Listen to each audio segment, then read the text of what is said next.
Dear friends, आज आपका जो एग्जाम हुआ 6 तारीख को सामाजिक विज्ञान सोशल साइंस का, इसके सॉल्यूशंस को देखते हैं हम इस वीडियो के दौरान। तो चलिए स्टार्ट करते हैं। इससे पहले मैंने आपका इंग्लिश का और हिंदी का पूरा सेट जो है कंप्लीट करवाया है, और उसमें सारे के सारे प्रश्नों के सही उत्तर बता दिए गए हैं। ठीक है, यहाँ पर भी आप ये जो वीडियो देख रहे हैं, इसमें भी सारे के सारे सेट्स के, यानी कि सारे प्रश्नों के सही उत्तर ही बताए जाएंगे। उसके अलावा आपको टेंशन लेने की जरूरत नहीं है कि सर इसका उत्तर ये होगा, उसका उत्तर वो होगा।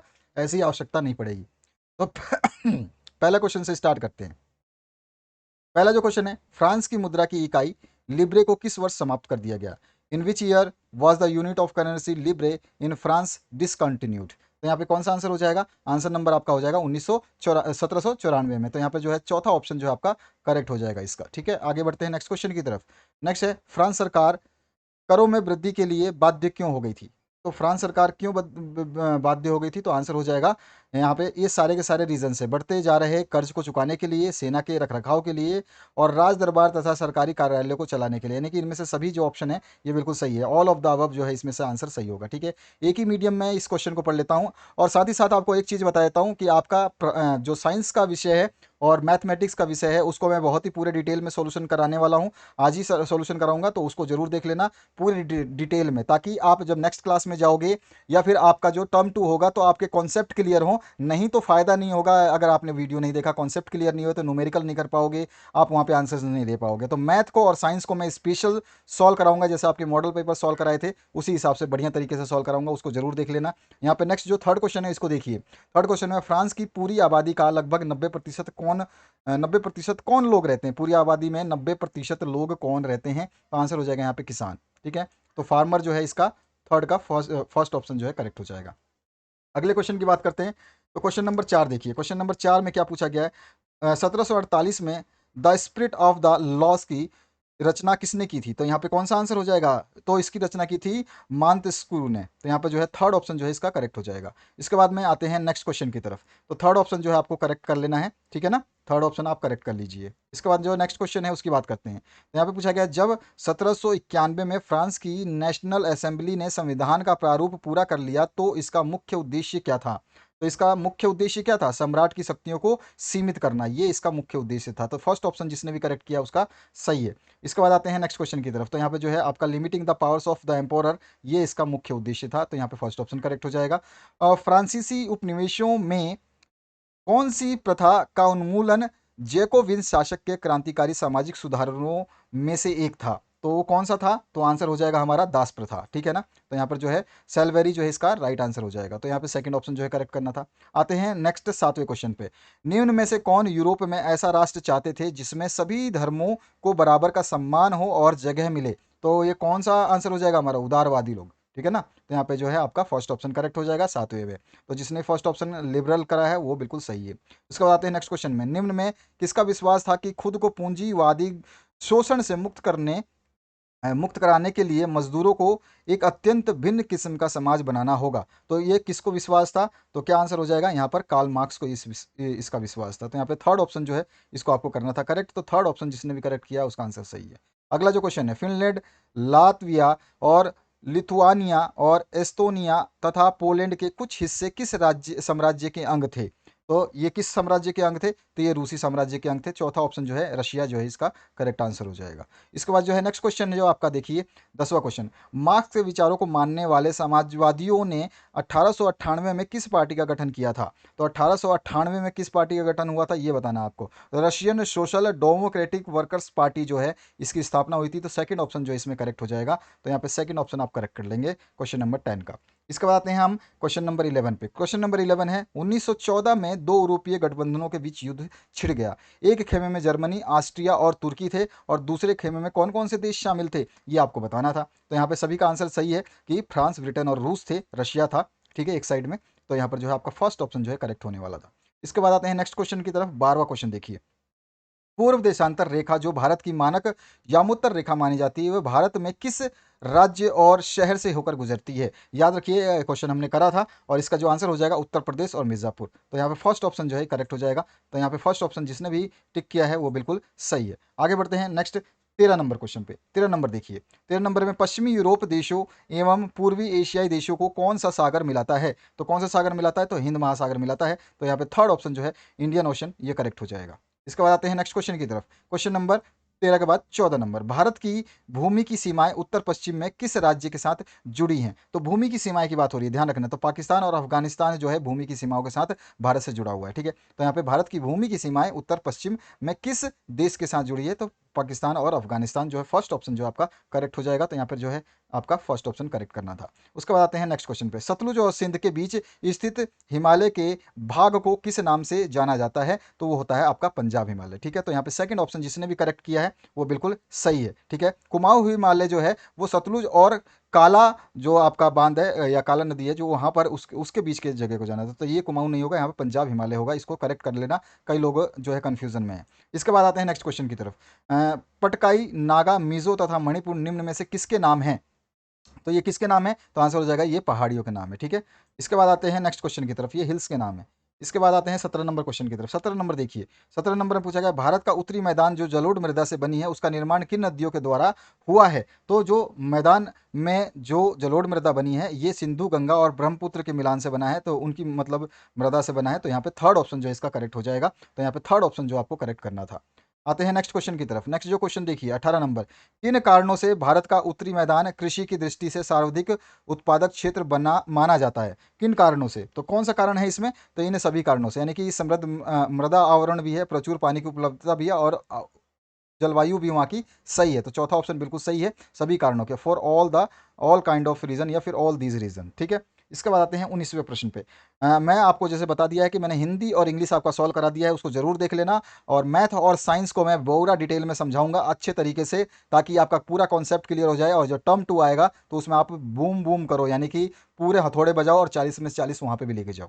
यहाँ पर जो है देखिए क्वेश्चन, मानसरोवर झील किस देश में स्थित है? तो यहाँ पर जो है आंसर क्या हो जाएगा? वो तिब्बत में है। तो यहाँ पर जो है सेकंड ऑप्शन करेक्ट हो जाएगा, ठीक है। यहाँ पे इसको तिब्बत जो है एक्चुअली देश नहीं है, फिर भी इन्होंने देश लिख दिया है, ये गलत है, ठीक है ना। तो यहाँ पे जो है आपका तिब्बत हो जाएगा।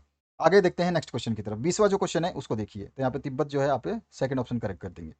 यहाँ पर देखिए, सतलुज, व्यास, रावी और चेनाब तथा झेलम आपस में मिलकर पाकिस्तान में मिठान कोट के पास किस नदी में मिल जाती हैं? तो ये किस नदी में मिलती हैं? तो ये सिंधु नदी में मिलती हैं। तो सेकंड ऑप्शन जो है इसका करेक्ट हो जाएगा, इंडस वैली में मिलती है या इंडस रिवर में मिलती है, ठीक है। तो यहाँ पे जो है ये सेकंड ऑप्शन करेक्ट हो जाएगा। अगला क्वेश्चन देखिए, क्वेश्चन नंबर 21।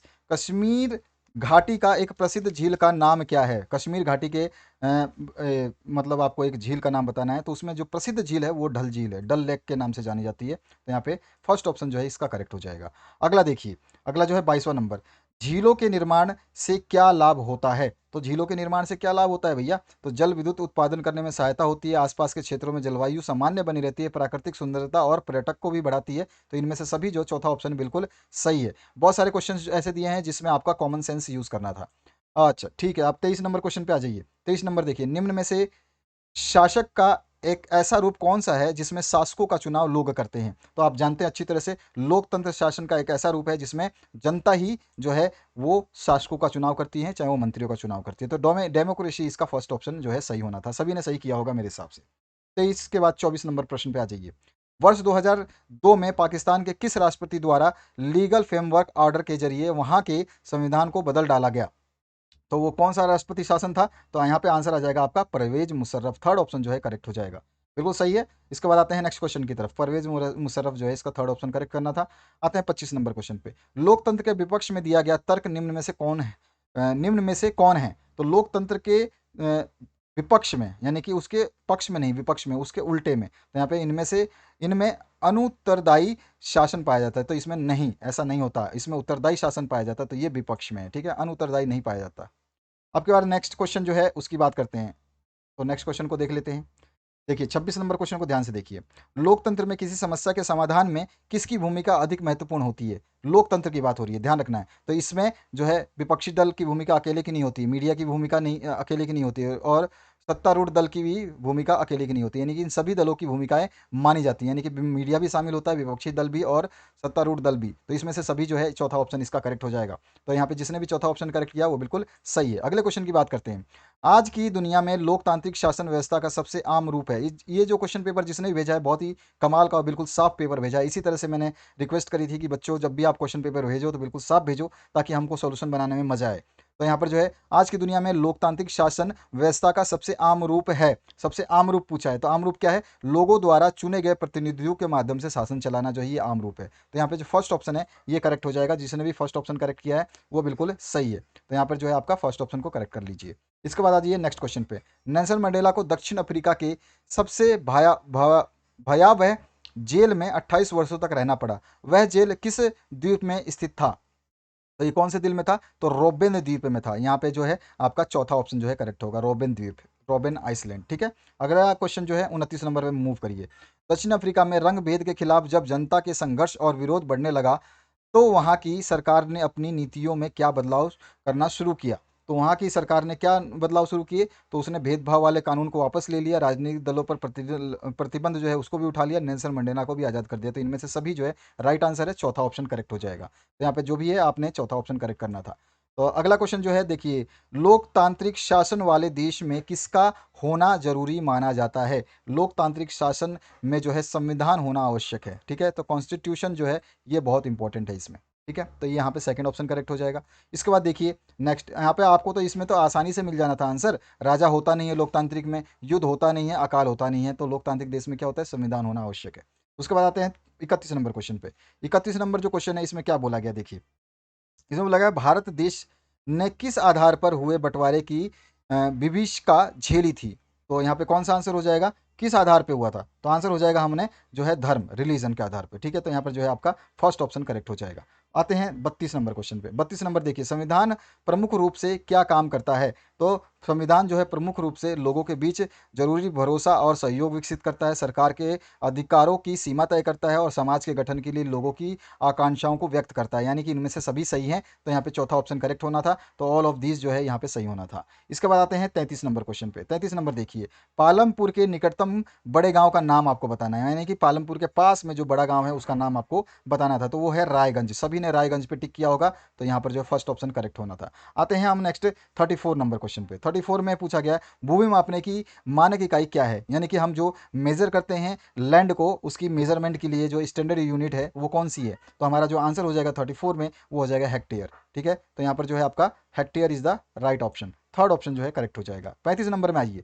35 नंबर, गांव, भारत के गांव में उत्पादन की प्रमुख गतिविधि क्या है? उत्पादन की प्रमुख गतिविधि का नाम आपको बताना है। तो ये कौन सी गतिविधि है? तो हमारे उत्पादन सबसे ज़्यादा गांव में जो होती है खेती से होती है। ठीक है ना, तो हमारा जो फर्स्ट ऑप्शन है करेक्ट हो जाएगा। तो यहाँ पे जो आपका agriculture is the right option. अच्छा, 36 नंबर क्वेश्चन पे। 36 नंबर, लघु निर्माण, परिवहन, दुकानदारी, डेयरी किस प्रकार की क्रियाएं हैं? तो ये जो क्रियाएं हैं ये गैर कृषि क्रियाएं हैं। ठीक है, कौन सी क्रियाएं हैं? गैर कृषि क्रियाएं, जिसमें देखें परिवहन, दुकानदारी, डेयरी किस प्रकार की क्रियाएं हैं? तो यहाँ पे ये गैर कृषि क्रियाएं हैं। ठीक है, ध्यान रखना है। आते हैं नेक्स्ट क्वेश्चन की तरफ। नॉन फार्म एक्टिविटीज में से इनको शामिल किया जाता है। इसके बाद में जो नेक्स्ट क्वेश्चन है उसकी बात करते हैं। अगला देखते हैं हम 37 नंबर क्वेश्चन। इसमें देखिए, आर्थिक विकास की दृष्टि से कौन सर्वाधिक महत्वपूर्ण है? तो आर्थिक विकास की दृष्टि से पूछा गया है, ध्यान रखना कि आर्थिक विकास बोला गया है। ठीक है ना, तो यहाँ पे इकोनॉमिक डेवलपमेंट के हिसाब से पूछ रहे हैं। तो क्या आंसर हो जाएगा आपका? जो हो जाएगा मानवीय पूंजी, है ना। ठीक है, ह्यूमन कैपिटल जो है ये बहुत ज़्यादा इंपॉर्टेंट है आर्थिक विकास की दृष्टि से। तो यहाँ पर जो है आपका सेकंड ऑप्शन करेक्ट हो जाएगा। अब यहाँ पे 38 नंबर क्वेश्चन देखिए, निम्न में से कौन से कारक जनसंख्या की गुणवत्ता को बढ़ाता है? तो कौन सा कारक है वो? तो यहाँ पर जो है साक्षरता दर, लोगों का स्वास्थ्य और कौशल निर्माण, ये सारे के सारे कारक जो है ये आपके जनसंख्या की गुणवत्ता को बढ़ाने में योगदान देते हैं। तो इनमें से सभी जो है इसका राइट आंसर हो जाएगा। तो यहाँ पे ऑप्शन नंबर 4 जो है करेक्ट कर लीजिए। इसके बाद में आपका 39 नंबर जो है, ऐतिहासिक और सांस्कृतिक कारणों से परिवार में महिलाओं और पुरुषों के बीच किसका विभाजन हुआ रहता है? तो ऐतिहासिक और सांस्कृतिक दोनों कारणों के हिसाब से बताना है आपको। तो क्या आंसर हो जाएगा हमारा? तो वो है श्रम का। ठीक है ना, श्रम। ठीक है, मेहनत जो है वो उसका विभाजन करते हैं। बाकी ऐसा ना आय का करते हैं, ना भूमि का करते हैं, ना संपत्ति का करते हैं। तो यहाँ पे थर्ड ऑप्शन जो है श्रम आ जाएगा। और अंतिम प्रश्न की तरफ मूव करते हैं, तो यहाँ पे जो है लेबर आ जाएगा। और अंतिम प्रश्न देखिए पूछा गया है, किस प्रकार की जनसंख्या अर्थव्यवस्था पर बोझ होती है? तो आंसर क्या हो जाएगा? किस प्रकार की अर्थव्यवस्था होती है जनसंख्या पे बोझ? निरक्षर और अस्वस्थ जो है ये बोझ हो जाएगी। अभी हमने देखा साक्षर और स्वस्थ और कौशल निर्माण वाले तो बोझ नहीं होते हैं। अभी अभी हमने देखा विकास में मदद करते हैं। तो यहाँ पे जो इलिटरेट एंड अनहेल्दी पॉपुलेशन जो है ये जनसंख्या पे क्या है? एक बर्डन है, एक भार है, एक बोझ है। तो ये 40 प्रश्नों के बिल्कुल सटीक सही आंसर देखें। अगर हमने जो आपको आंसर्स बताए हैं इसमें से कोई भी ना तो हिंदी का हमने गलत बताया है, ना इंग्लिश का गलत बताया है, ना एसएसटी का गलत बताया है। और अब आने वाला है मैथमेटिक्स और साइंस, उसके भी 40 के 40 प्रश्न बिल्कुल सही बताए जाएंगे। तो चिंता करने की, घबराने की जरूरत नहीं है। हम जब सोल्यूशन बनाते हैं तो बहुत सोच समझ के शांति से बनाते हैं, क्योंकि बच्चा एग्जाम दे चुका है और उसको इसको मिलाना है, क्या वो सही कर पाया है और क्या गलत कर पाया है, इसको जरूरी है समझना। ठीक है ना, हम जल्दबाजी में वीडियो बना दे कि व्यूज़ ले लें और बटोर लें, ऐसा हमारा कोई उद्देश्य नहीं है। इसीलिए आप देखते हो कि हम वीडियोज़ भी कम देते हैं। हम वीडियो जब भी देते हैं जब स्टूडेंट डिमांड करते हैं, क्योंकि मेरे पास पूरे हिंदुस्तान के स्टूडेंट्स हैं जो हमसे पढ़ना चाहते हैं। तो आपका मैथ और साइंस आने वाला है, और 2 सब्जेक्ट हिंदी और आपका जो इंग्लिश है उसको कंप्लीट करा दिया गया है। हिंदी भी मैं कंप्लीट कराने वाला हूँ, उसके लिए भी तैयार रहिए। Thank you very much, have a good day. Playlist आपके सामने आ रही है, सारे की सारी चीज़ें यहाँ पर अवेलेबल हैं, सब कुछ देख लीजिए।